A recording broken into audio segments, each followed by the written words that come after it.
कबीर साहेब प्रगट उत्सव दिनानिमित्त उद्या कार्यक्रम आयोजित केलेला आहे. नेमका काय कार्यक्रम आहे, काय होतं सर? उद्या संत शिरोमणी सद्गुरू कबीर साहेब यांच्या प्रगट उत्सवाचे आयोजन नागपूरमध्ये करण्यात आलेलं आहे.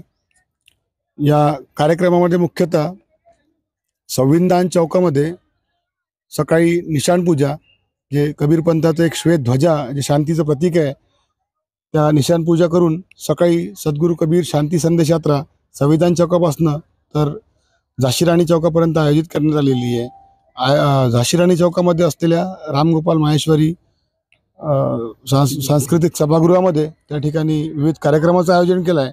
यामध्ये मुख्यतः सत्संगाचं तसेच जे काही प्रमुख पाहुणे येतील त्या प्रमुख पाहुण्याचं मार्गदर्शन त्या ठिकाणी राहतील आणि नंतर सामूहिक आरती आणि सामूहिक आरती सोबतच मग भोजन प्रसाद तिथे त्या ठिकाणी सगळ्या भाविकांसाठी अरेंज केलेला आहे. या वर्षीच्या कार्यक्रमाचं विशेष आकर्षण काय? या कार्यक्रमाचं विशेष आकर्षण म्हणजे या कार्यक्रमात निघणारी सद्गुरू कबीर शांती संदेश यात्रा. या शांती संदेश यात्रामध्ये आम्ही सद्गुरू कबीरांनी दिलेले जे संदेश आहे, जे जीवनाउपयोगी जे संदेश सद्गुरू कबीर साहेब यांनी दिलेले आहे, त्या संदेशांना जनजनापर्यंत पोहोचवण्यासाठी आम्ही प्रयत्नरत आहोत.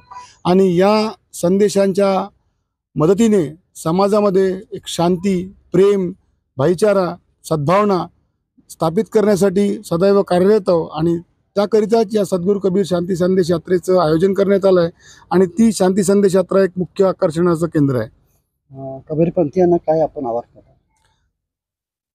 नागपूर जिल्ह्यातील तसेच विदर्भ प्रांतातील समस्त कबीरपंथी यांना आग्रहाची विनंती आहे की या कार्यक्रमात जास्तीत जास्त संख्येने उपस्थित राहून गैर कबीरपंथी शासन प्रशासन यांच्यापर्यंत सद्गुरू कबीर आणि सद्गुरू कबीरांचे संदेश पोहोचवणं एक आजची गरज आहे. त्यानिमित्तानं जास्तीत जास्त संख्येने सर्व कबीरपंथी बांधवांनी उपस्थित राहावे आणि आपला सहभाग त्या ठिकाणी तिथे नोंदवावा, अशीच एक सर्वांना विनंती. आपलं नाव? माझं नाव डॉक्टर पंकज ढापके. मी सहाय्यक प्राध्यापक म्हणून Kamala Nehru college of pharmacy येथे कार्यरत आहो आणि कबीर पंथाच्या प्रचार प्रसारासाठी एक सेवक म्हणून कार्य करतो.